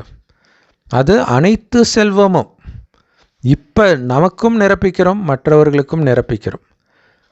அது உண்மையில் நம்மளுடைய நினைவு தான், மகாலட்சுமியோடைய நினைவு கிடையாது. ஏன்னா சொர்க்கத்தில் யாருக்கும் காசெல்லாம் கொடுக்க தேவையில்ல, எல்லார் கையிலையும் எல்லாமே இருக்கும்.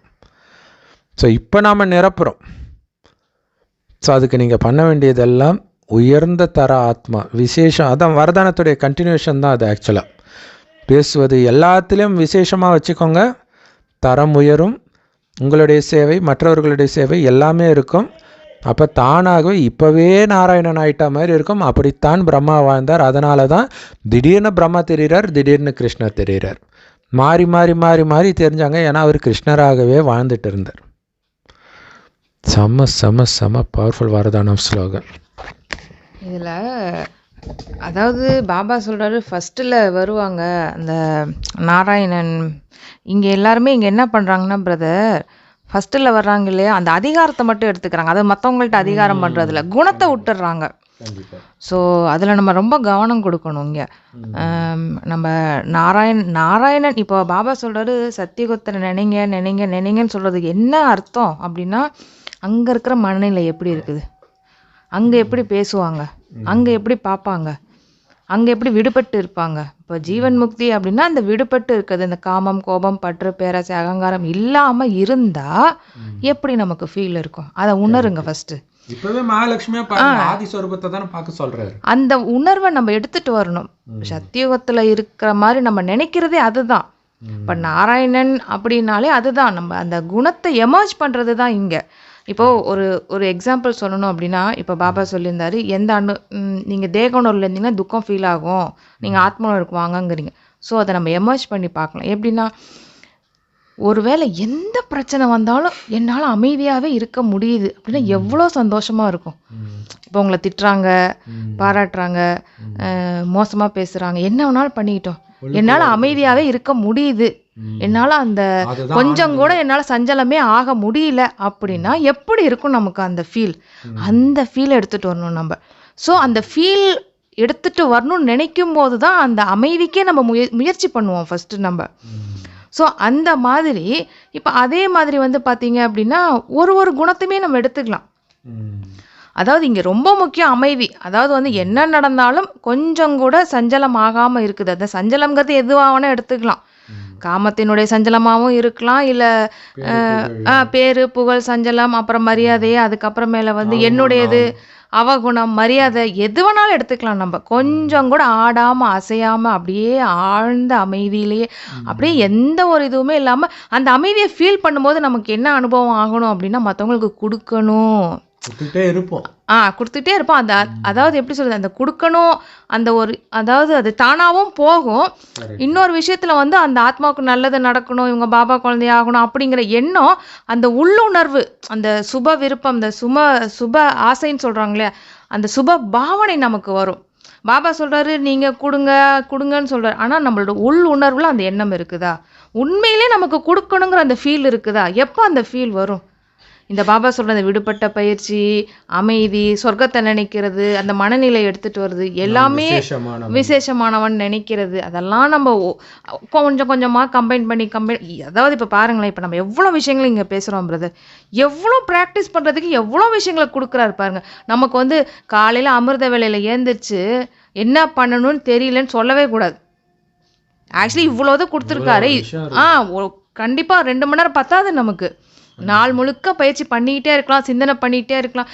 சிந்தனை பண்ணுறதுக்கு இங்கே வந்து விஷயம் இல்லைன்னே சொல்ல முடியாது. உண்மையிலே அதையும் தாண்டி இருக்குது. அவ்வளோ விஷயங்கள் இருக்குது இங்கே. அப்போ அதுலேயே மூழ்கி இருக்கும்போது தான் நமக்கு அந்த ஹாப்பி வரும், அமைதி வரும், பலம் கிடைக்கும் நமக்கு. மற்றவர்களுக்கும் இது போய் சேரணுங்கிற எண்ணம் வரும், மற்றவர்களுக்கும் சுகம் கொடுக்கணுங்கிற எண்ணம் வரும். எல்லாமே நமக்கு அப்போ தான் ஃபீல் ஆகுங்க. கண்டிப்பாக. இந்த உலகியல் காதலர்கள் வேலையை முடிச்சுட்டு வீட்டுக்கு வந்தோடனே காதலனோட ஃபோன் பேசிக்கிட்டே இருக்கிறதுல போதை, அதுக்குன்னே கடகடன்னு முடிச்சுட்டு வருவாங்க. அந்த மாதிரி நமக்கு ஃப்ரீ டைம் கிடைக்கிது அப்படின்னா அது சாப்பிட்ற டைமாக இருக்கலாம், குளிக்கிற டைமாக இருக்கலாம், அல்லது சும்மா ரெஸ்ட் எடுக்கிற டைமாக இருக்கலாம். அந்த நேரம் ஃபுல்லாக அப்படியே பாபா நினைவிலே அந்த போதையிலே இருக்க போகிறேன், அந்த போதை தான் இருக்குது. ஸோ அந்த போதையில் இருக்க தான் அந்த யோக பலம் வரும். அதுதான் உங்களுக்கு பாதுகாப்பு கவசம். இன்றைக்கி முக்கியமானது அதுதான், மறந்துடாதீங்க. அப்புறம் வரதானம், விசேஷமானவன், என் பேச்சில் விசேஷம், வார்த்தையில் விசேஷம், அந்த நீ நடந்தால் நடை அழகு, அந்த பாட்டு அப்படியே நமக்காகவே எழுதப்பட்டதுன்னு நினச்சிக்கோங்க. சொல்ல இனிக்குதடா முருகா, அதுவும் நமக்காகவே எழுதுந்தா பாருங்கள், அந்த போதை வரும். ஓம் சாந்தி. செம powerful Murali. Love you Bap Dada. Thank you Bap Dada. குஷியாக இருங்க, குளிர்ச்சியாக இருங்க.